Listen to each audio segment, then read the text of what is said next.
પવિત્ર ભાવથી એક અધ્યાય વાંચો ને.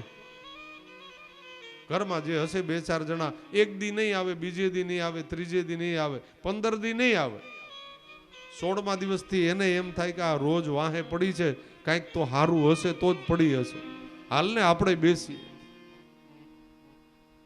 ધીરે ધીરે એ પણ બેસતા થશે, બાજુવાળાને ખબર પડશે, ધીરે ધીરે એ પણ આવશે. પણ પહેલે જ દી તમે એમ કહો 20 હોય તો જ સત્સંગ થાય, એવું કાંઈ નથી. સનાતન માર્ગમાં ગંગા સતી ને પાનબાઈ 2 જ હતા અને કેવડો સત્સંગ થઈ ગયો. ભક્તિ રે કરવી એને રાખ થઈને રેવું પાનબાઈ, મેલવું અંતરનું અભિમાન. વીજળીને ચમકારે મોતીડા પરોવો પાનબાઈ, અચાનક અંધારા થાશે. આ મોતી પરોવાઈ જાય તો પરોવાઈ જાય, અચાનક નકર પછી અંધારા તો થવાના જ છે. આ જીવનની અવધિ જ્યારે પૂરી થશે ત્યારે અચાનક અંધારું તો આવવાનું જ છે. એને હું તમે રોકી નહીં શકીએ. એની પહેલા સાવધાન બની જાય, થાય એટલો પ્રભુનો સત્સંગ કરી લઈએ. એટલે નારદજીએ કહ્યું, વેદવ્યાસજી મારો ત્રીજો જન્મ નારદ રૂપે. નારદનો અર્થ થાય જેની વાત કોઈ રદ ન કરી શકે, એનું નામ છે નારદ. આમ લાગે થોડુંક હાસ્યાસ્પદ એક પાત્ર જેવું, પણ એના જેવા પરમ જ્ઞાની કોઈ નથી. જેની વાતને ખુદ નારાયણ ન રોકી શકે, એનું નામ છે નારદ. જેની વાત રદ ન થાય, એ કે સત્ય જ હોય. વેદવ્યાસજીને ચતુશ્લોકી ભાગવત પધરાવી, નારદજી ત્યાંથી વિદાય થયા. હવે વેદવ્યાસજીને થયું કે આ ચતુશ્લોકીમાંથી 18,000 શ્લોક તો બનાવવું, પણ હવે લખવા વાળું કોક જોઈએ ને, વિચારવું, મનોમંથન કરવું અને લખવું, આ બધું કાર્ય મારાથી નહીં થાય. એટલે ગણપતિજીને બોલાવવામાં આવ્યા. એના અક્ષરો બહુ સુંદર થતા હતા. ભોજપત્ર ઉપર બંને વચ્ચે કરાર થયા અને ભાગવતજીના શ્લોકો એક પછી એક બોલાતા ગયા. ગણપતિજી લખતા ગયા. લેહિયા તરીકે ગણપતિએ કામ કર્યું. 18,000 શ્લોકો ભોજપત્ર ઉપર લખાયા. ગણપતિજી વિદાય થયા અને વેદવ્યાસજીને હવે પાછી ચિંતા આવી કે આ 18,000 શ્લોકો તો બની ગયા, પણ હવે આને ઘર ઘર સુધી પહોંચાડે કોણ? વેદવ્યાસજીના શિષ્યોએ કહ્યું હતું, મહારાજ એના માટે એક જ વ્યક્તિ લાયક છે, તમે કહો તો એને બોલાઈ આવી. કોણ? અરે તમારા પુત્ર સુખદેવજી મહારાજ. એ પરમ જ્ઞાની છે અને એને તમે ભાગવતજી ભણાવો તો આ ભાગવતજી ઘર ઘર સુધી પહોંચી જશે, એવો અમને પૂરો ભરોસો છે. જો એ વખતે આવું લાઈવ ટેલિકાસ્ટ તો કંઈ હતું નહીં, કોઈ મીડિયા હતું નહીં, કોઈ ટીવી હતી નહીં, કોઈ મોબાઈલ હતા નહીં. અત્યારે તો એક વાત આખા વિશ્વમાં પહોંચાડવી હોય તો 1 મિનિટમાં પહોંચી જાય. અત્યારે તો આ બધા સાધનો છે આપણી પાસે, ત્યારે ક્યાં હતું આવું કાંઈ? એટલે વેદવ્યાસજીને ચિંતા થઈ કે આ ગેહે ગેહે જને જને એક એક ઘર સુધી આ ભાગવતજીને કેમ પહોંચાડવું? ઘર ઘર સુધી પહોંચે તો શાંતિ આવે ને, તો ભગવત ભાવ પ્રગટ થાય.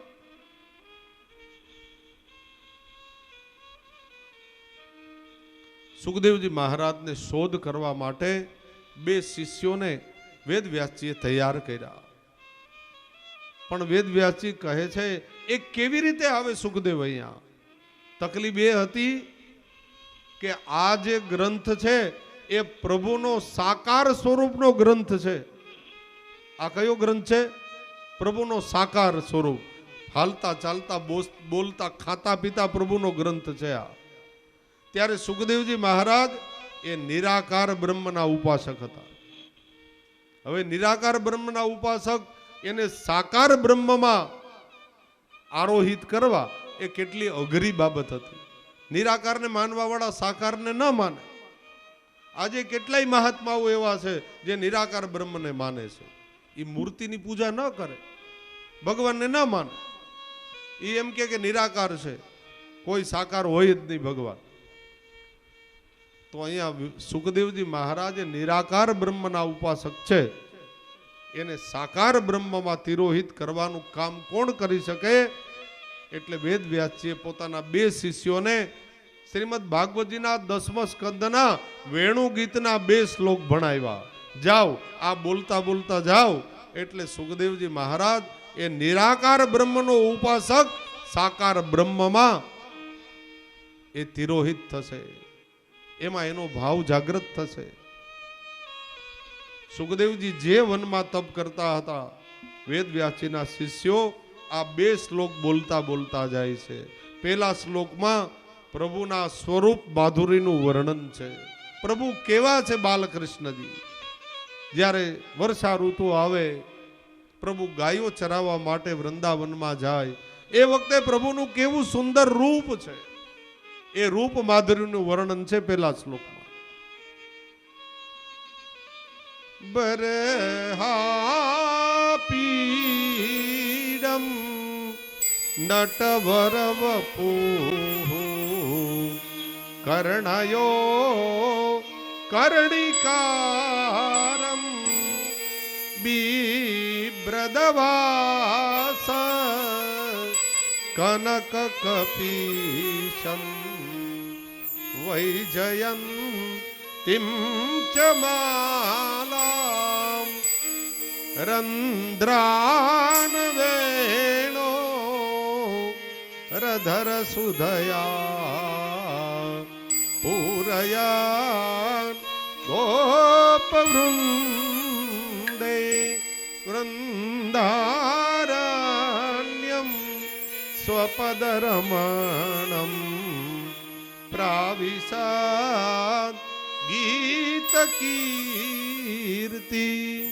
પ્રભુ જ્યારે વૃંદાવનમાં પધારે, પીળા પિતાંબરો ધારણ કર્યા હોય, વૈજયંતીની માલા પ્રભુના શ્રી કંઠમાં બિરાજતી હોય, મયુર પંખનો પ્રભુએ મુગટ ધારણ કર્યો હોય, મકરાકૃતના પ્રભુએ કુંડલ ધારણ કર્યા હોય, આવો સુંદર પ્રભુનો વેશ હોય, અધરામૃત ઉપર અધર ઉપર વેણુજી બિરાજતા હોય, હાથમાં લાકડી સિંગડી હોય અને ગાયોની વચ્ચે પ્રભુ આમથી આમ ડોલતા ડોલતા જ્યારે વૃંદાવનમાં પ્રવેશ કરે, કરોડો કામદેવ લજ્જિત થાય એવું મન્મથ પ્રભુનું સ્વરૂપ હોય.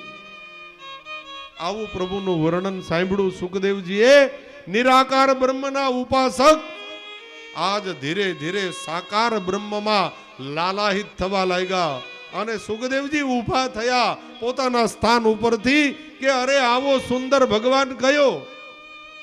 આવા ભગવાન વિશે તો ક્યારેય સાંભળ્યું પણ નથી. આ કયા ભગવાન? ઊભા થયા અને ત્યાં વેદ વ્યાસજીના શિષ્યોએ બીજા શ્લોકનું અનુગાન કર્યું, જેમાં પ્રભુના સ્વભાવનું વર્ણન છે. પ્રભુ તો આટલા દિવ્ય સુંદર, પણ એ પ્રભુનો સ્વભાવ કેવો? અહો બકીયમ સ્તન કાલકૂટમ અહો બકીયમ સ્તન કાલકૂટમ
સ્તન કાલકૂટમ જિગાંસયાપાય યદપ્ય સાધ્વી.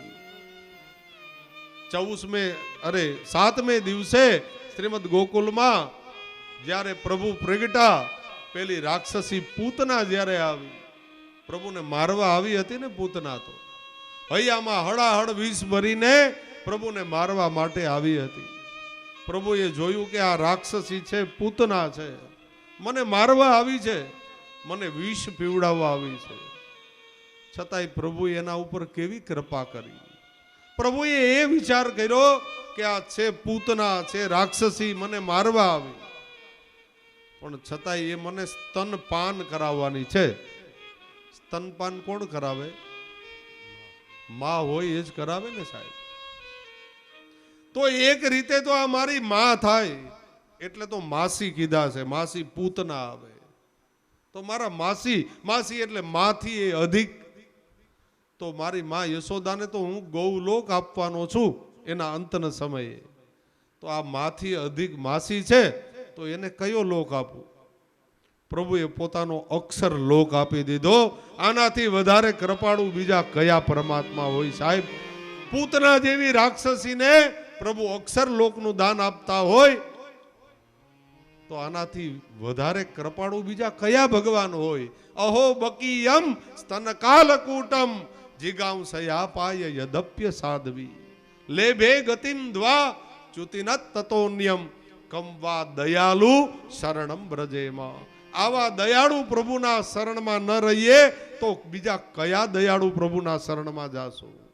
કૃષ્ણથી વધારે કૃપાળુ આ જગતમાં કોઈ નથી સાહેબ. આ લખી રાખજો, કૃષ્ણથી વધારે કૃપાળુ કોઈ નથી આ જગતમાં. કૃષ્ણના શરણમાં જ રહેવું એ આપણા ઉદ્ધારક છે.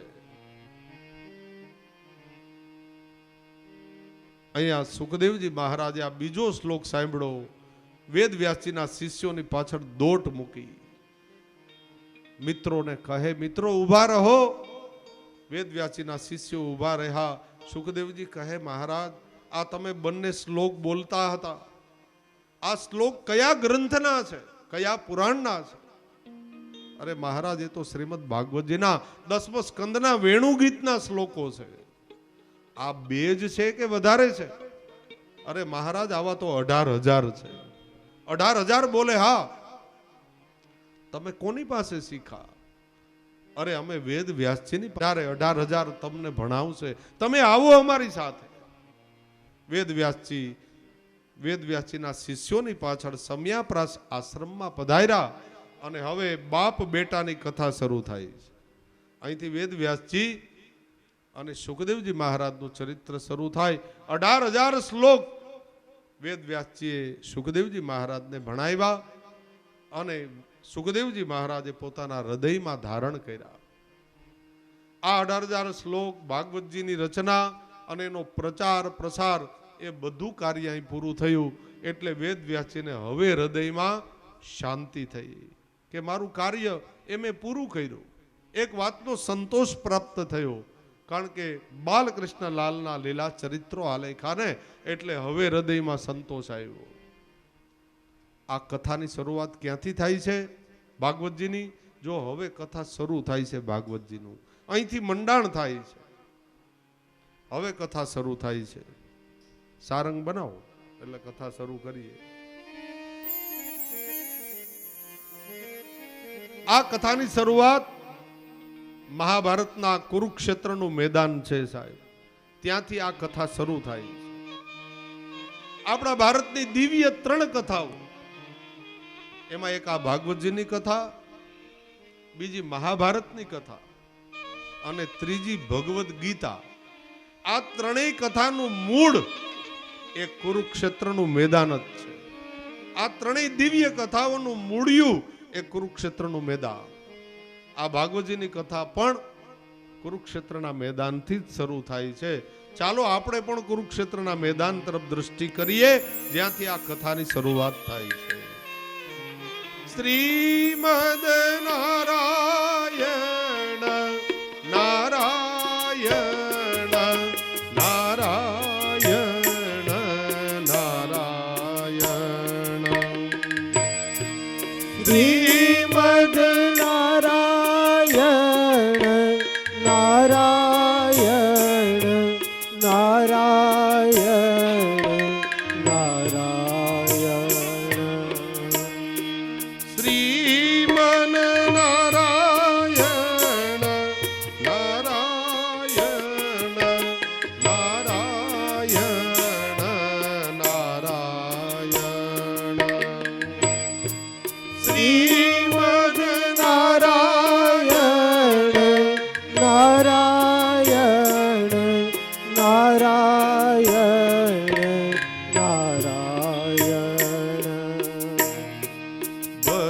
ભજજી નારાયણ નારાયણ નારાયણ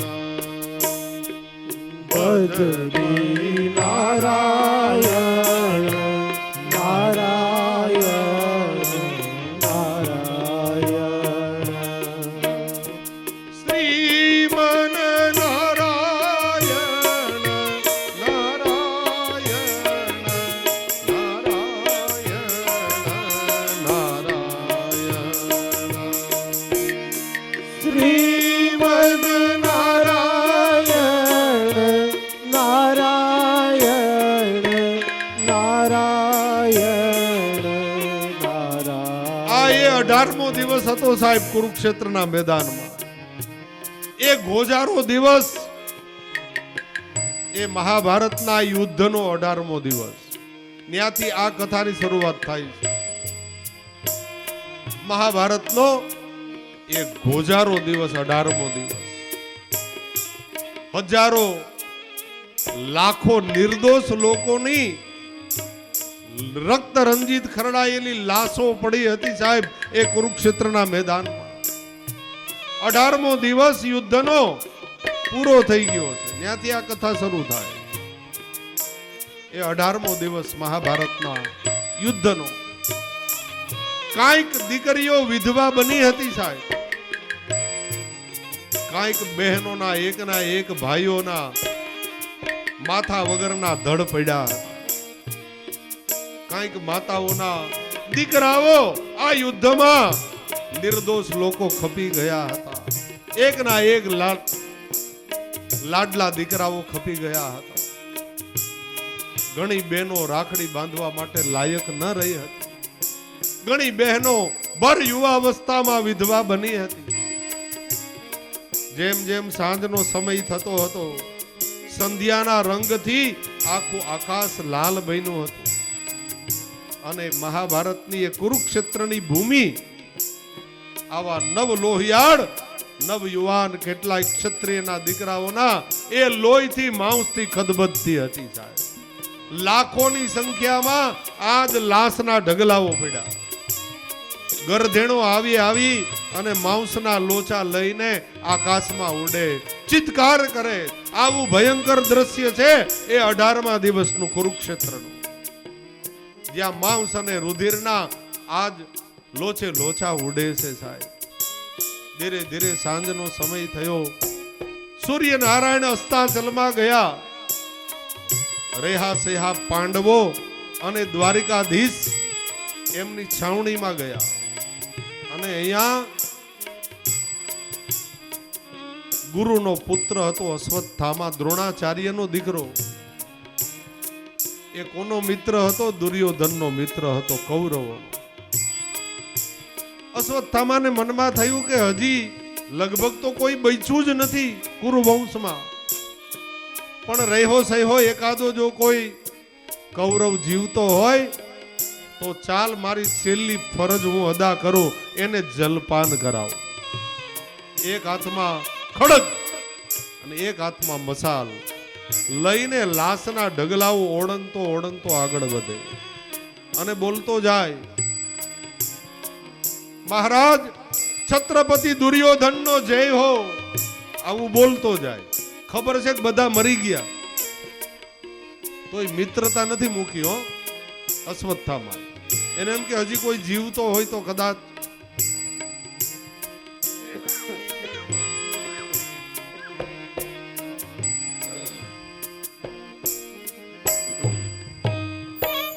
છત્રપતિ મહારાજ દુર્યોધનનો જય હો.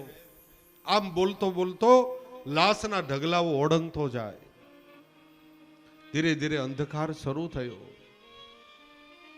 આગળ વધતા વધતા છત્રપતિ મહારાજ દુર્યોધનનો જય હો આવો શબ્દ જ્યારે દુર્યોધને સાંભળ્યો, ભીમની ગદાઓના માર ખાઈ ખાઈને છેલ્લા શ્વાસ ચાલતા હતા દુર્યોધનના. અને એ વખતે અશ્વત્થામાનો અવાજ કાને અથડાયો. છેલ્લા શ્વાસ ચાલે છે દુર્યોધનના. એ વખતે દુર્યોધને વિચાર કર્યો કે મને છત્રપતિ અને મહારાજ કે એવું તો કોઈ હવે બચ્યું નથી. આ કોનો અવાજ? અવાજને સ્પષ્ટ સાંભળ્યો ત્યારે ખબર પડી આ તો મારા ગુરુનો પુત્ર અને મારો મિત્ર અશ્વત્થામા છે. શરીરમાં હતી એટલી બધી તાકાત ભેગી કરી અને દુર્યોધને બૂમ પાડી, ભાઈ ભાઈ હું અહીંયા છું. અશ્વત્થામાને થયું આ અવાજ તો મહારાજ દુર્યોધનનો છે, તો શું હજી જીવે છે દુર્યોધન? જે બાજુથી અવાજ આવ્યો એ તરફ દોટ મૂકી એક લાશનો મોટો ઢગલો પડ્યો હતો, એની પાછળ દુર્યોધન છેલ્લા શ્વાસ ભરતો હતો. અશ્વત્થામા દોડીને પાસે ગયો, કહ્યું મહારાજ દુર્યોધન તમારી આ દશા? નિશાસો નાખીને દુર્યોધન કહે ભાઈ હૃદયમાં અરમાનો તો ઘણા હતા હો, ઈચ્છાઓ તો ઘણી હતી, પણ વિધાતાએ મારો બધો ખેલ બગાડી નાખ્યો. વિધાતા લગભગના ખેલ બગાડી જ નાખે છે હો. કોકના ખેલ જ સુધરે છે સાહેબ, બાકી અહીં ખેલ બગડે જ છે. કારણ કે નિસ્વાર્થ ભાવથી જ્યાં સુધી તમે જીવવાનો પ્રયત્ન નહીં કરો ને, ભગવત ગામી જ્યાં સુધી નહીં બનીએ ને, તો ખેલ બગડવાના જ છે.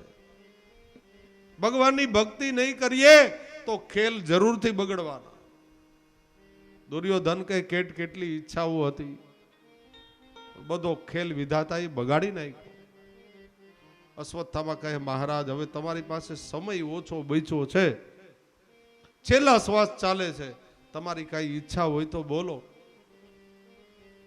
ભાઈ ઈચ્છા તો ઘણી બધી છે, પેલી ને છેલ્લી મારી એક જ ઈચ્છા હતી અશ્વત્થામા, તું એ કામ મારું કરી શકીશ? અશ્વત્થામા કે બોલ તો ખરા, મારાથી થાશે તો કરી દઈશ. મારી પેલી ઈચ્છા ને છેલ્લી ઈચ્છા એક જ હતી, 5 પાંડવોના માથા કાપીને લઈ આવજા. જો આને ખલ પુરુષ કહેવાય. આ દુરાચારી છે સાહેબ, મરતી વખતે જે વેર નથી મૂકી શકતો. કા જા લઈ આવ, 5 પાંડવોના માથા લઈ આવ, આ મારી છેલ્લી ઈચ્છા. અશ્વત્થામા પાછો કેટલો હોશિયાર, કેટલો બુદ્ધિશાળી અને કેટલો તાકાત વાળો. જાણે વાડીએથી મૂળા ઉપાડીને લઈ આવવા હોય ને એટલી સહજતાથી કીધું થોડી વાર તારો પ્રાણ ટકાવી રાખ, હું હમણાં 5 પાંડવોના માથા કાપીને લઈ આવું. જાણે વાડીએથી મૂળા લેવા જવાના હોય એમ. અને આ તરફ છાવણીમાં, પાંડવોની છાવણીમાં સાક્ષાત દ્વારિકાધીશ પ્રભુ બિરાજે છે. યત્ર યોગેશ્વર કૃષ્ણ યત્ર પાર્થો ધનુર્ધર તત્ર શ્રીર વિજયો ભૂતિર નીતિર મમ. જ્યાં પાર્થ એટલે અર્જુન હોય અને જ્યાં દ્વારિકાધીશ પ્રભુ બિરાજતા હોય ને, વિજય શ્રી એની જ હોય સાહેબ, બીજાનો વિજય ક્યારેય ન થાય. જ્યાં દ્વારિકાધીશ ઉભા હોય. છાવણીમાં પ્રભુ બિરાજે છે. અર્ધરાત્રિએ પ્રભુને વિચારમાં આવી ગયું કે અશ્વત્થામા આવે છે. પાંડવોને કહ્યું પાંડવો અર્ધરાત્રિ થઈ છે, અત્યારે એક એવું નક્ષત્ર ઉદિત થયું છે, આ સમયે જો તમે ગંગાજીમાં સ્નાન કરો ને તો યુદ્ધમાં કરેલા નિર્દોષ લોકોની હત્યાનું પાપ એમાંથી તમે અત્યારે મુક્ત થઈ જાઓ. હવે પાંડવોને તો એક જ શરણ હતું સાહેબ, દ્વારિકાધીશ પ્રભુનું. બીજે કોઈ શરણમાં માનતા જ ન હતા. પ્રભુ કે એમાં એની સહી જ હોય કે હાલો રેડી, આ એમ ઓકે, અમે તૈયાર છીએ, ચાલો. પ્રભુ પાંડવો, કુંતાજી, દ્રૌપદીને સાથે લઈ અને જતી વખતે બાજુની છાવણીમાં પાંડવોના 5 બાળકો સૂતા હતા માથે ઓઢીને. 5 પાંડવોના બાળકો 5. પ્રભુ એને સમજાવવા ગયા કે ચાલો. ખબર હતી ઓલો અશ્વત્થામા હમણાં આવવાનો, એને સમજાવવાનો પ્રયત્ન કર્યો. 5 બાળકો ન સમજ્યા. મામા તમે જાઓ, દ્રૌપદીને બેન કહેતા ને પ્રભુ, એટલે બાળકો મામા કહેતા. મામા તમે જાઓ, અમે યુદ્ધ કરી કરીને બહુ થાક્યા છીએ, અમને સુવા દ્યો, અમને સુવા દ્યો. ભગવાને 3 વાર જગાડ્યા, ન જાગ્યા. ભગવાન કે તો હવે કાયમી માટે સુતા રહ્યો, બીજું શું, તમારે સુવું જ છે તો હવે કાયમી સુતા જ રહ્યો. પ્રભુ પાંડવો, દ્રૌપદી, કુંતાજીને લઈ ગંગા કિનારે ગયા. સ્નાન કર્યું. અહીંયા પાછળથી અશ્વત્થામા આવ્યો, ખુલ્લું ખડગ લઈને. કોઈ હતું નહીં. સમયનો મોકો જોઈ જ્યાં બાળકો 5 સૂતા હતા, અશ્વત્થામાને એમ કે 5 પાંડવો સૂતા છે. અંધારામાં કઈ દેખાયું નહીં. ધડાધડ 5 બાળકોના માથા કાપી, 5ના ચોટલા પકડી અને દોટ મૂકી. દુર્યોધનની પાસે આવ્યા. દુર્યોધન દૂરથી જુએ છે કે અશ્વત્થામા આટલી ઝડપથી લઈને વયો આવ્યો, જેના માટે મેં જિંદગી કાઢી, એકનું માથું ન કાપી શક્યો, અશ્વત્થામા 5ના માથા કાપીને લાવ્યો. આ તો અચરજની વાત છે. એટલે ખડખડાટ હાસ્ય આવવા લાગ્યું.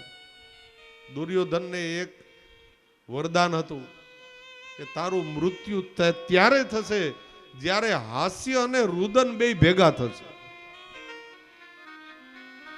દુર્યોધનને આ વરદાન હતું. તો આજે પેલા હસવું આવ્યું કે મારા દુશ્મનોના માથા કાપીને લાવ્યો, મારું છેલ્લું વચન પાળી દીધું. ખડખડાટ હાસ્ય. પણ જ્યારે અશ્વત્થામા નજીક આવ્યો, 5 મસ્તકો જોયા અને દુર્યોધને માથું પછાડ્યું. એ જ વખતે રુદન શરૂ થયું. હાસ્ય બંધ થયું, સીધું રુદન શરૂ થયું.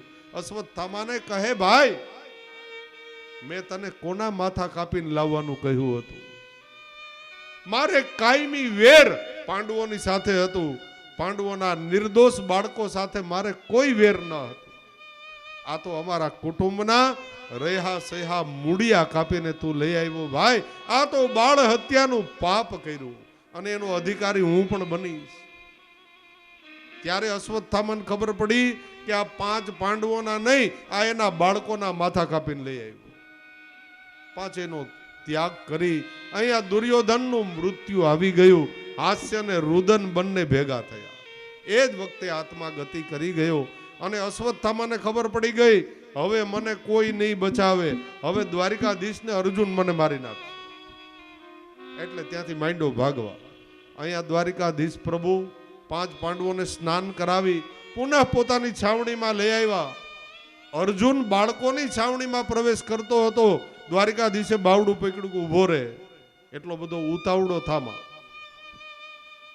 દ્રૌપદીને પેલા મોકલા હશે, નહીતર કઈક અનિષ્ટ બની જા. દ્રૌપદી એ કરુણાની મૂર્તિ છે સાહેબ.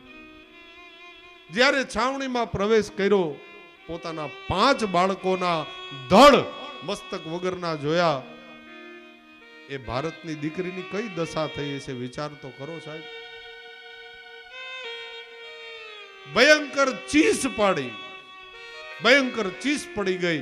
આખું રાવટીની અંદર લોહીની નદીઓ વહે છે સાહેબ, ધક ધક કરતું. આ ચિત્ર દ્રૌપદીએ જોયું હશે, એની મનસ્થિતિ કેવી થઈ હશે વિચાર તો કરો. આપણા લૌકિકમાં દીકરો ગુરુકુલમાં ભણવા જતો હોય એ માં સહન નથી કરી શકતી. રાત્રે 2 વાગે દીકરો યાદ આવે ને, અમુક માતાઓ પલંગમાં બેસીને રડતા હોય, મારો દીકરો શું કરતો હશે, કેવી સ્થિતિમાં હશે, એ જઈમો હશે કે નહીં જઈમો હોય. અને ઘણીવાર લૌકિકમાં એકનો એક દીકરો હોય, એનું મરણ થાય, એ માતા ઉપર કેવી ગુજરે છે વિચાર તો કરો. ઘણી માતાઓ મેં એવી જોઈ છે સાહેબ, એક દીકરો એકનો એક હોય, એનું મરણ થાય ભર જુવાનીમાં, અને એ માતાઓ જિંદગી આખી અમુક નિયમો ધારણ કરે. પતિ બેઠો હોય છતાંય શેથો ન પૂરે, ન શ્રૃંગાર એકેય પહેરે, ન સારા વસ્ત્રો પહેરે, જિંદગી આખી મિષ્ટાન મોઢામાં ન નાખે. જેનો એક દીકરો ગુજરી ગયો હોય એની જો આ સ્થિતિ થતી હોય, અહીંયા તો 5 દીકરા ગુમાવ્યા છે દ્રૌપદીએ. એની કઈ સ્થિતિ થઈ હશે. ભયંકર આક્રંદ કરીને રુદન કરે. દ્વારિકાધીશે દોટ મૂકી, દ્રૌપદીના બંને હાથ પકડીને બહાર પધરાવ્યા. અરે રહે દ્રૌપદી, પાંચાલી, વિધાતાના લેખમાં કોઈ મેખ ન મારી શકે. અરે પણ દ્વારિકાધીશ તમે, અરે હું હોઉં કે પરબ્રહ્મ પોતે હોય, વિધાતાના નિયતિને કોઈ ન બદલાવી શકે દ્રૌપદી. અને તું હિંમત રાખ, તું કોણ છો એટલો તો વિચાર કર. તું મારી બેન છો, તું મારી સખી છો.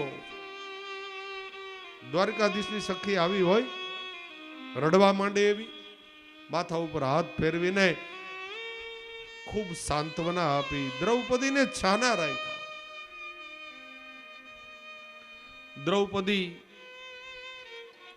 દ્રૌપદી પોતાના પાંચેય પતિની સામે જોઈ અને દ્રૌપદી જાણે મનથી ફરિયાદ કરે કે તમારા જેવા વીર 5 પતિ અને મારા 5 બાળકોને કોઈ મારી નાખે? ક્યાં ગયું તમારું શૌર્ય? ક્યાં ગયું તમારું તાકાત? ક્યાં ગયું તમારી ક્ષત્રિયતા? અર્જુનને બહુ ક્ષોભ આવ્યો અને કહ્યું, દ્વારિકાધીશ, હું પ્રતિજ્ઞા કરું છું, મારા 5 બાળકોને મારવા વાળાને જ્યાં સુધી અહીંયા નહીં લઈ આવું અને એને મારી નહીં નાખું ત્યાં સુધી હું ગાંડીવને સ્પર્શ નહીં કરું. દ્વારિકાધીશ હસે છે કે પ્રતિજ્ઞા આ ભાઈ કરે અને પૂરી મારે કરાવવાની. આ જોશમાં આવીને પ્રતિજ્ઞા હું તો કરી લે, પૂરી એનાથી નહીં થાય, એ મારે કરાવવી પડશે. દ્વારિકાધીશ કહે, ભાઈ ચાલ, રથ જોડ એટલે જાય. પ્રભુને ખબર હતી આના કાર્યો મારે જ સિદ્ધ કરવાના, કારણ કે પાંડવોને કોઈ આશ્રય હતો જ નહીં, એક જ દ્વારિકાધીશનું શરણ હતું, એટલે પ્રભુને જ કરવાનું હતું. રથ જોડી દુરા હાથમાં લઈ અર્જુન પાછળ, પ્રભુ રથ ચલાવે. એકદમ પવન વેગે ચલાવ્યો. પેલો અશ્વત્થામા ભાગીને જતો હતો. પ્રભુએ કહ્યું, જો આ તારા દીકરાઓનો હત્યારો છે, પકડ. અર્જુન નીચે આવી અશ્વત્થામાને દોરડાથી મજબૂત બાંધી રથના પાછળ બેઠકમાં બેસાડી અને દ્રૌપદીની પાસે લઈ આવ્યા. દ્રૌપદી પાસે ધક્કો મારી અને નીચે પછાડ્યો. લે દ્રૌપદી, પાંચાલી, આ તારા દીકરાઓનો હત્યારો. હવે તું કે આનું શું કરીએ? ભગવાન દ્વારિકાધીશની સામે નજર કરી અને અર્જુને કહ્યું, પ્રભુ, હવે આને હું મારી નાખું ને? મેં પ્રતિજ્ઞા કરી છે મારવાની. હવે દ્વારિકાધીશને સૂડી વચ્ચે સોપારી થઈ હો. આમાં બહુ તકલીફ થઈ છે પ્રભુને. હા પાડે ને તોય તકલીફ, અને ના પાડે તોય તકલીફ. હા પાડે તો શાસ્ત્રમાં એવું લખ્યું છે, બ્રાહ્મણ ગમે એવું કર્મ કરે, બ્રાહ્મણ એની હત્યા ન કરી શકાય. બ્રાહ્મણ અવધ્ય છે શાસ્ત્રની દ્રષ્ટિએ, ગમે એવું કર્મ કરે એની હત્યા ન કરી શકાય, એને દંડ ન આપી શકાય. તો ભગવાન હા પાડે તો બ્રહ્મ હત્યાનું પાપ ભગવાનને અડધું લાગે, એટલે ભગવાન નથી હા પાડતા, નથી ના પાડતા. નાય પડાય એમ નથી, કારણ શાસ્ત્રમાં લખ્યું 6 પ્રકારના જે અપરાધ કરે ને એને આતતાઈ કહેવાય, એનો વધ કરી નાખવો. પછી બ્રાહ્મણ હોય તોય મારવો, શાસ્ત્ર ઈ પણ છૂટ આપે. પણ આ 6 પ્રકારના નિંદનીય કર્મ કરે તો મત્તમ, પ્રમત્તમ, અનુમત્તમ, 6 પ્રકારના કર્મ કરે ને તો એને મારી નાખવો. પછી બ્રાહ્મણ હોય તોય મારવો. ગામના જે પીવાના સ્ત્રોત હોય, જલ, ડેમ હોય, તળાવ હોય, જેમાં સુંદર જલ ભર્યા હોય વરસ આખાના, એ પાણીનો જો કોઈ દૂષિત કરે તો એને આતતાઈ કીધો છે, એને મારી નાખો. ગૌશાળાનો જ્યાં ચારો નિરણ ભરી હોય એને જો કોઈ અગ્નિ લગાડે એ આતતાઈ છે, એને મારી નાખો. કોઈની પાસે શસ્ત્ર ન હોય અને એની ઉપર એ શસ્ત્રઘાત કરે એને આતતાઈ કહેવાય, એને મારી નાખો. ચોથું, જે રાષ્ટ્ર વિરોધી કાર્ય કરે, રાષ્ટ્રને નુકસાન કરે, રાષ્ટ્ર વિરોધી પ્રવૃત્તિ કરે, એ બધા આતતાઈ છે, એને મારી નાખવા. દેવ દ્રવ્ય જે હરણ કરે, ચોરી કરે મંદિરોમાં, એને મારી નાખવા. અને છઠ્ઠું, જે બાળકની હત્યા કરે એ પછી બ્રાહ્મણ હોય તો એને મારી નાખો. એ આતતાઈ છે. આતતાઈ એ સંસ્કૃત શબ્દ છે, એનું ગુજરાતી થાય આતંકવાદી. નથી આવતા આતંકવાદી? આતંકવાદીને જીવવા દેવાય? એને મારી જ નખાય સાહેબ. એ જ ધર્મ છે, એ જ નીતિ છે. મોદી સાહેબે આવીને એ જ કર્યું છે. એટલે તો આવતા બંધ થયા છે બોર્ડર ઉપરથી. કેટલાને માર નાખ્યા ને એનો કોઈ આંકડો જ નથી, એટલાને માર્યા છે. એટલે હવે આવતા બંધ થયા છે. છેલ્લા 5 વર્ષમાં એક આતંકવાદી કાવતરું અહીંયા આપણે બાજુ નથી થયું. એનું કારણ મેઇન આ હતું. તો આતંકવાદી હોય ને એનો વધ કરવો, મત્તમ પ્રમત્તમ અનુમત્તમ. આતતાઈને મારવામાં કોઈ દોષ નથી લાગતો સાહેબ. અહીંયા શાસ્ત્ર એ કહે છે કે આતતાઈ હોય ને એની હત્યા કરી શકાય, એ પછી ભલે બ્રાહ્મણ હોય તોય મારવો. એટલે પ્રભુ હા પાડે તોય તકલીફ હતી અને ના પાડે તોય તકલીફ હતી. બે બાજુ સુડી વચ્ચે સોપારી હતી પ્રભુને. એટલે પ્રભુએ વચલો માર્ગ લીધો કે હાય નથી પાડવી, નાય નથી પાડવી. એટલે વાતને જ ફેરવી નાખી દ્વારિકાધીશ પ્રભુએ. પ્રભુ કહે અર્જુન, પેલા તું એ બતાવ કે આ બાળકોની હત્યા થઈ તો એનો નિર્ણય કરવા વાળા હું ને તું કોણ? એનો નિર્ણય તો એની માં કરે ને એ શ્રેષ્ઠ છે. કારણ કે બાળક ઉપર પિતા કરતા માતાનો અધિકાર વધારે છે કે નથી? બેનો તો હાથ પાડે ને. માતાનો અધિકાર શું કામે વધારે છે? તમે એને જન્મ આપ્યો હોય એટલે. એ વાત અહીંયા નથી હો. એક વ્યક્તિનો જન્મ 2 વ્યક્તિ દ્વારા થાય છે. પિતા એને જીવાંશ આપે છે અને માં એને દેહાંશ આપે છે. દેહાંશ અને જીવાંશ જ્યારે મળે ત્યારે એક વ્યક્તિનું સર્જન થાય. પિતા તરફથી પ્રાણ તત્વ મળે છે બાળકને. આ પ્રાણ છે ને જે સક્રિય રાખે છે મને ને તમને. આ શરીરનું જે સંચાલન કરે છે પ્રાણ તત્વ છે. એ પ્રાણ કોણ આપે છે? પિતા આપે છે. માતા શું આપે છે? એને દેહ આપે છે. આ જે પૂતળું છે ને દેહ, એ માતાની કૃપાથી પ્રાપ્ત થાય છે. એટલે જીવાંશ એ પિતા આપે ત્યારે દેહાંશ માતા આપે. બેય વગર નથી ચાલે. તો માનો અધિકાર કેમ વધારે? તો એનો અર્થ એ થાય કે પિતા જીવાંશ તો આપે પણ દેહ ન હોય તો જીવ ક્યાં રહીએ એ કયો? અને દેહ વગરનો જીવ આટા મારતો હોય તો આપણે એને માનીએ? તો એમ કહીએ કે પ્રેત બલિ શ્રાદ્ધ કરાવો એટલે આ ભાગી જાય અહીંથી. એને ભૂત કહીએ, પ્રેત કહીએ. એટલે જીવાંશને હંમેશા દેહાંશની જરૂર પડે.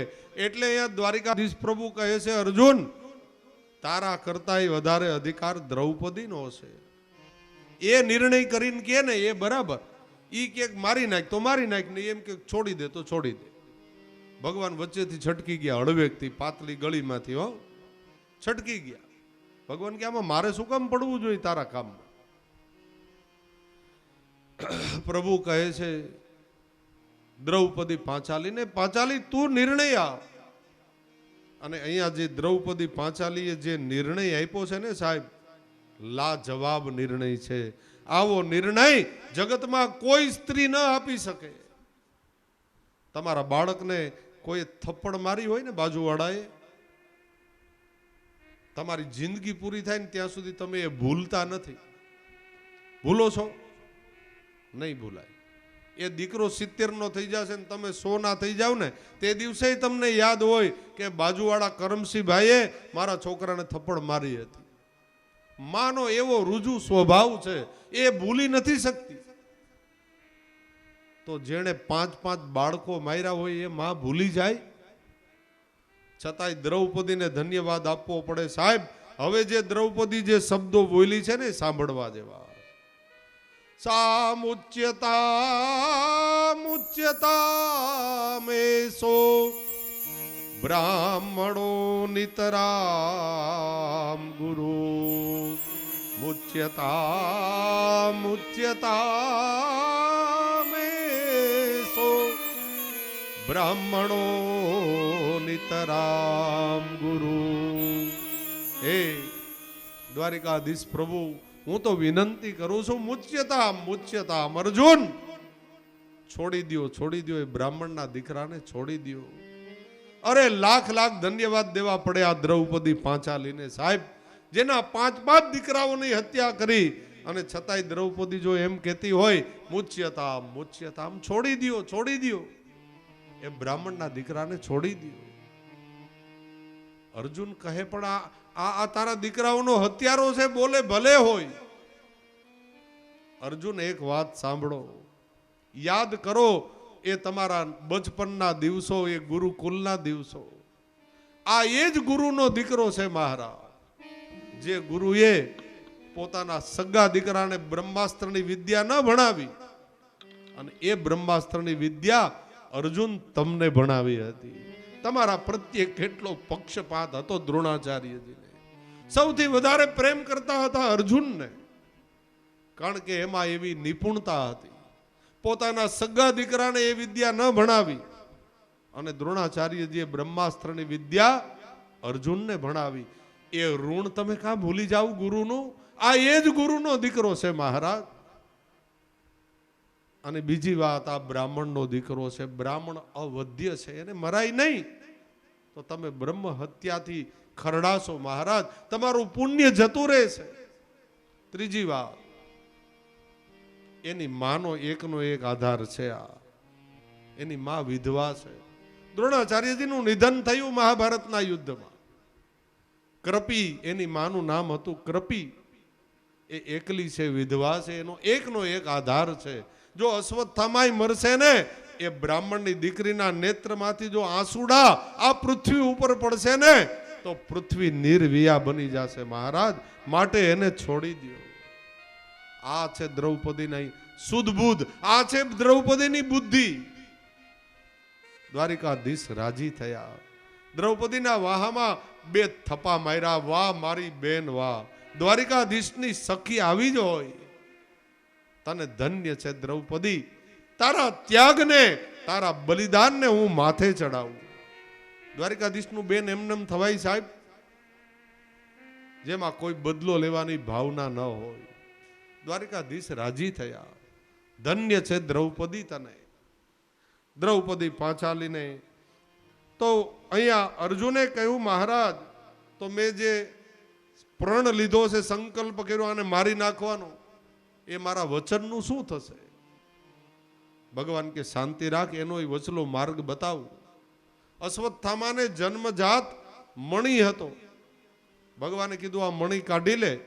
બ્રાહ્મણનું જાહેરમાં અપમાન થાય ને, એ જ એના માટે મૃત્યુ સમાન છે. બ્રાહ્મણને જાહેરમાં કંઈ ન કહી શકાય. એને કંઈ કહેવું હોય તો વિનંતી કરાય, અને એ પણ એકાંતમાં. જાહેરમાં કંઈ ન કહી શકાય.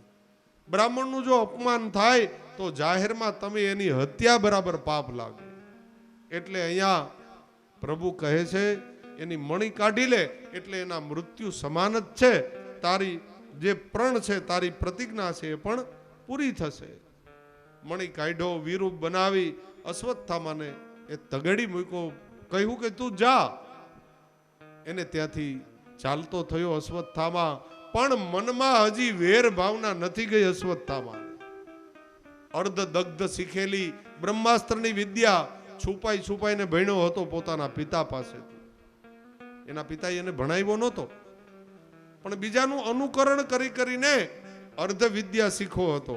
એને બ્રહ્માસ્ત્ર ચડાવતા આવડતું હતું, પાછું બ્રહ્માસ્ત્રને વાળતા નહોતું આવડતું. છતાંય આજ ક્રોધમાં ઉત્તરાના ગર્ભ ઉપર છોડી દીધું બ્રહ્માસ્ત્ર. અને ભગવાનને ખબર પડી ગઈ, અર્જુન સાવધાન.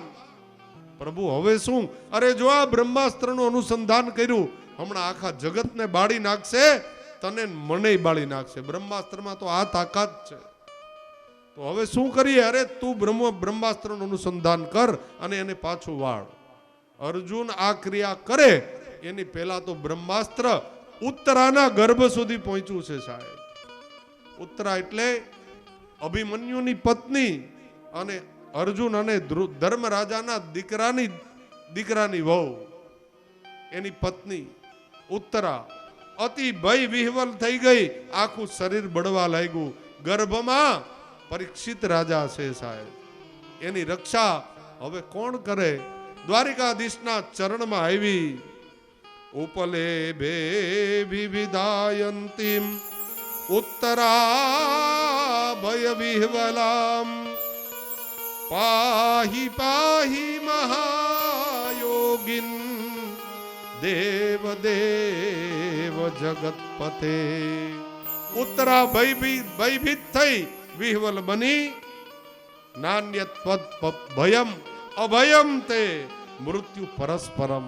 હે પ્રભુ મારી રક્ષા કરો. પણ પાહી પાહી શબ્દ 2 વખત બોલી ઉત્તરા.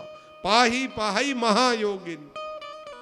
પેલા પાહી થી મારી રક્ષા કરો, બીજા પાહી શબ્દથી કહ્યું મારા ઉદ્રસ્ત બાળકની તમે રક્ષા કરો. દ્વારિકાધીશે એક ક્ષણનો વિચાર કર્યા વગર સૂક્ષ્મ રૂપ ધારણ કરી નાસિકા દ્વારા ઉત્તરાના ગર્ભમાં પ્રભુ પધાર્યા. પ્રભુ પરીક્ષિત રાજાને ઓળની જેમ વીંટળાઈ ગયા કે પેલા બ્રહ્માસ્ત્રથી એને કોઈ નુકસાન ન થાય, છતાં એનો શ્યામ વર્ણ થઈ ગયો. આટલું તેજ હતું બ્રહ્માસ્ત્રનું. અને એ વખતે બ્રહ્માસ્ત્રને નિષ્ફળ બનાવ્યું પ્રભુએ, અને અર્જુનના બાણ દ્વારા એ બ્રહ્માસ્ત્રની વિદ્યા શાંત થઈ. અને આ તરફ પરીક્ષિત રાજા માતાના ગર્ભમાં બજી તરફ જુએ છે કે મારી રક્ષા કરવા વાળા એ ચતુર્ભુજ રૂપે નારાયણ કોણ હતા. અને એટલે એનું નામ એક વિષ્ણુ રાત પણ પડ્યું, જે વિષ્ણુની જ શોધ કરતા હતા. બીજું નામ પરીક્ષિત પડ્યું હતું. માતાના ગર્ભમાં ભગવાને રક્ષા કરી. પરીક્ષિતની એકની જ રક્ષા કરી એમ નહીં હો, આપણા બધાની 9 મહિના એ જ રક્ષા કરે છે સાહેબ. માતાના ગર્ભમાં કોણ આવે છે રક્ષા કરવા? મારી ને તમારી રક્ષા પણ આ પ્રભુ જ કરે છે. કોણ આવે? ઉત્તરા ભય વિહવલા. બ્રહ્માસ્ત્રથી બ્રહ્માસ્ત્રને શાંત કરવામાં આવ્યું. આ તરફ ભગવાન હવે 3 અશ્વમેધ યજ્ઞો કરાવ્યા પાંડવો પાસે, અને પ્રભુ હવે રથમાં આરૂઢ થયા. પ્રભુ હવે દ્વારિકા જવા માટેની તૈયારી કરે. પ્રભુ જ્યારે દ્વારિકા જવા માટે તૈયાર થયા એ વખતે ફઈબા કુંતાજીને ખબર પડ્યા કે મારા ભત્રીજા દ્વારિકાધીશ કેટલા વર્ષોથી અહીંયા રોકાયા હતા. આખું મહાભારતનું યુદ્ધ પૂરું થયું એ પછી પણ કેટલો સમય રોકાયા પ્રભુ, અને હવે દ્વારિકા જવા માટે તૈયારી કરે. આજ પહેલી વખત કુંતાજી પ્રભુની સામે પધાર્યા છે, રથની સામે. હાથમાં પૂજાનો થાળ છે, અને આજે કુંતાજી ભગવાનની સ્તુતિ કરે છે. આજ પહેલી વખત સ્તુતિ કરે છે સાહેબ. આ દિવસ ક્યારેય, કારણ એટલું જ હતું કે કુંતાજીને ખબર જ નહોતી કે આ 14 બ્રહ્માંડના અધિપતિ છે. કુંતાજીને સંબંધમાં શું થતા? ભગવાન ભત્રીજા થતા હતા, એટલે ફઈબા હતા પ્રભુના. વસુદેવજીના બેન હતા કુંતાજી, એટલે ભત્રીજા હતા ભગવાન. અત્યાર સુધી પ્રભુએ જે કાર્યો પાંડવો માટે કર્યા, પણ કુંતાજી એમ જ માનતા હતા બસ કૃષ્ણ મારા ભત્રીજા છે અને બળવાન છે, બસ આટલી ખબર હતી. આજ પહેલી વખત ખબર પડી. કુંતાજીએ વિચાર કર્યો, ક્યાં 7 અક્ષહેણી સૈન્ય અને ક્યાં 11 અક્ષહેણી સૈન્ય દુર્યોધનનું. આ મહાભારતના વિકરાળ યુદ્ધમાં મારા દીકરાઓને જો વિજય મળ્યો હોય તો આ દ્વારિકાધીશના કારણે છે, અને એ સાક્ષાત ભગવાન છે. એ હવે ખબર પડી કુંતાજીને. અત્યાર સુધી ખબર જ નથી સાહેબ કે આ પરમાત્મા છે. ભગવાનની સાથે વર્ષો સુધી રહેવા વાળાને ખબર નહોતી કે આ ભગવાન છે. ભગવાને પોતાનો ઢંઢેરો ક્યારેય નથી પીટો કે હું ભગવાન છું. એ તો બધું આપણને આવડે, ઢંઢેરા પીટતા. એ આપણો સ્વભાવ છે. કલેક્ટરની ખાલી ગલીમાં રહેતા હોય તો એનો પાવર કરતા હોય કે અમે કલેક્ટરની ગલીમાં રહીએ છીએ, પણ તારે શું કામનું એમાં? કલેક્ટર તારી શેરીમાં રહીએ છે, એનું ગૌરવ લેતા હોય આપણે. કમિશનર સાહેબ અમારા બાજુમાં જ રહે છે, એમ કરીને આપણા કામ કઢાવી લઈએ.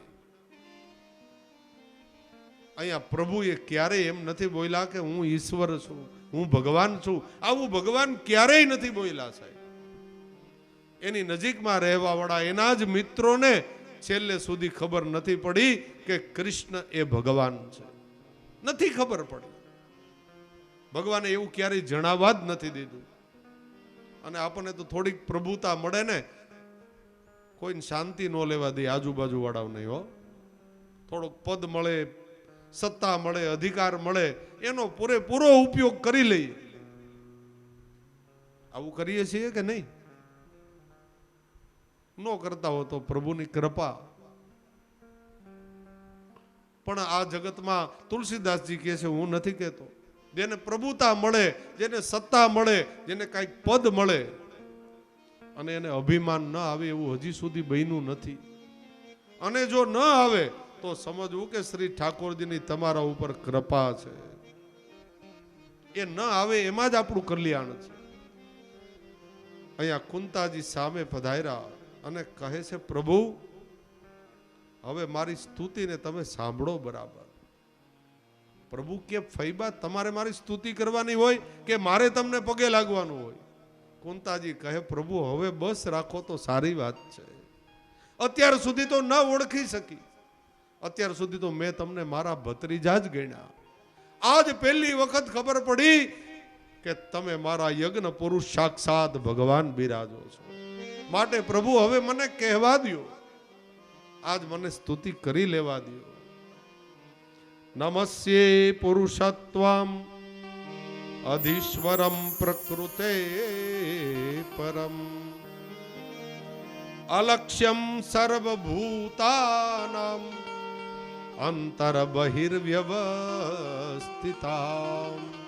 નમસ્યે પુરુષત્વમ અધીશ્વરમ પ્રકૃતે પરમ. હે પ્રભુ, આપ પ્રકૃતિથી પણ પર છો. જે પ્રકૃતિ પણ તમારું કંઈ બગાડી ન શકે. આપ કાલાતીત છો. આપ સર્વના અંતર્યામી છો.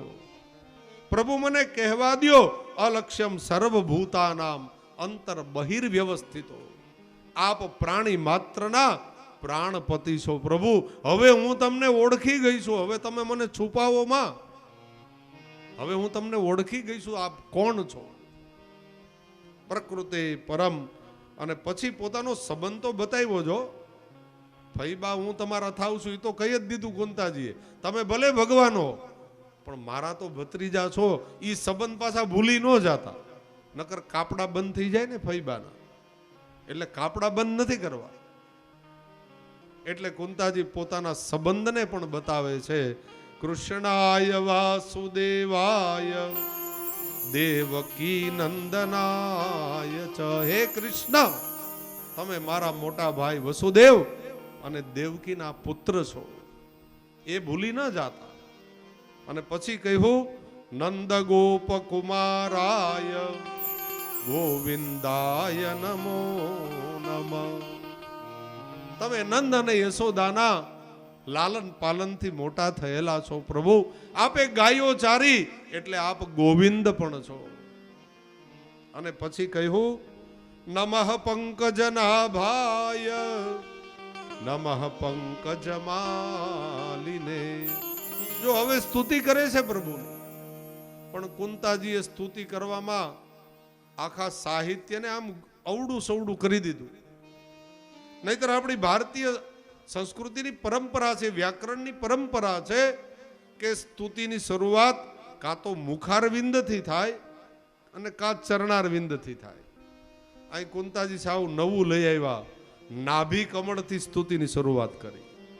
આવું શું કામ કર્યું કુંતાજીએ? જો કુંતાજી વિદ્વાન છે, જ્ઞાની છે, આ જ્ઞાની ભક્ત છે એટલે ભગવાનને અત્યંત પ્રિય છે કુંતાજી. નાભી કમળથી સ્તુતિની શરૂઆત કરી. નહીતર તો મુખારવિંદ કે ચરણારવિંદથી થાય. પણ કુંતાજી હોશિયાર છે, જ્ઞાની છે. કુંતાજી સમજે છે કે સ્તુતિ કરવી હોય ને તો શબ્દની જરૂર પડે. અને સ્તુતિનું પ્રાગટ્ય સ્થાન, શબ્દનું પ્રાગટ્ય સ્થાન કયું? શબ્દ ક્યાંથી પ્રગટ થાય? ઘણાને એમ છે કે અહીંથી, ગળામાંથી નહીં હો. શબ્દ પ્રગટ થાય છે આપણા નાભી પ્રદેશમાંથી. નાભી એનું ઉદ્ગમ સ્થાન છે શબ્દનું. એટલે નાભીથી શરૂઆત કરી સ્તુતિની. નમઃ પંકજનાભાય. પછી શબ્દ પ્રગટ થઈને ક્યાં આવે? ગળામાં. એટલે કહ્યું નમઃ પંકજમાલિને. માલા ક્યાં પેડાય? ગળામાં. નમઃ પંકજ માલિને. અને પછી કહ્યું નમઃ પંકજ નેત્રાય. પછી દ્રષ્ટિ પ્રાપ્ત થાય. અને પછી નમઃ પંકજાંગ્રયે. પછી ચરણારવિંદ. આ રીતે સ્તુતિનો ક્રમ કર્યો. અને જ્યારે સ્તુતિ કરી ત્યારે પ્રભુ અત્યંત આનંદિત થયા. કુંતાજી, આવી સ્તુતિ તો મારી કોઈએ નથી કરી આજ દિવસ સુધી. તો તમે મારા ફૈબા પણ છો અને મારા ભક્ત પણ છો, એટલે મને હવે ડબલ લાગુ પડશે ને. તમે ભક્ત તરીકે સ્તુતિ કરી તો ભગવાન તરીકે મારે તમને કંઈક આપવું પડે. અને અત્યારે હું વિજયી થઈ રહ્યો છું તો તમે મારા ફૈબા પણ છો. ફઈના ઘરે આટલા દિવસ રોકાયા હોઈએ તો ભત્રીજાની ફરજ છે કે ફઈબાને કંઈક કાપડું આપતા જાય. એ રીતે પણ મારે તમને કંઈક આપવું તો પડે ફઈબા. તો માગો, તમે જે માગો ને એ તમને આપું. બેય રીતે આપું છું, ફઈ તરીકે પણ અને ભગવાન તરીકે પણ. માગો જે જોઈએ. કુંતાજી કહે પ્રભુ માગી લઉં. અરે ફઈબા માગી લ્યો, આપ જે માગો એ જ મળશે. પ્રભુ માગું એ જ મળશે ને, પેલા વચનથી બંધાવ. હું જે માગું એ આપવું પડશે. ફઈબા તમે માગશો એ જ મળશે. પ્રભુ ફરી નહીં જાવ ને, બોલે નહીં માં, વચન આપો. પણ તમે સમજીને માગજો હો ફઈબા, પછી જે માગશો એ મળી જ જશે. ભલે પ્રભુ. અને એ વખતે કુંતાજીએ માગ્યું. જગતમાં કોઈ ન માગે ભાઈ એવું શ્રી કુંતાજીએ માગ્યું. વિપદઃ સંતુ નઃ સસ્વત યત્ર યત્ર જગત ગુરો ભવતો દર્શનમ યસ્યા પુનર્ભવ દર્શનમ. હે પ્રભુ, તમારે મને આપવું જ હોય તો એક જ વસ્તુ આપો. અમને પ્રતિ ક્ષણે પ્રતિ પલે અમને દુઃખ અને દુઃખ જ પ્રાપ્ત થાય. પ્રભુ ધ્રુજી ગયા. ફૈબા તમે શું માગો છો? જગત આખું સુખ માગે, સગવડ માગે, ઐશ્વર્ય માગે, નામ માગે, અને તમે દુઃખ માગો. કુંતાજી બહુ હોશિયાર ને જ્ઞાની હતા, એમને નથી માગ્યું. કુંતાજી એ કહે પ્રભુ પેલા મને નિર્ણય કરીને કહો, તમે દ્વારિકાથી અહીંયા ક્યારે ક્યારે પધાર્યા એ કયો. આપ ક્યારે ક્યારે આવ્યા હસ્તિનાપુર? જ્યારે જ્યારે અમારા જીવનમાં દુઃખ આવ્યું ને ત્યારે જ પ્રભુ દોડીને તમે આવો છો. અને હવે જો આ બધું રાજ્ય સુરક્ષિત થઈ ગયું, અમે બધા આનંદમાં છીએ, તો હવે અમને આપ છોડીને જતા રહ્યો છો.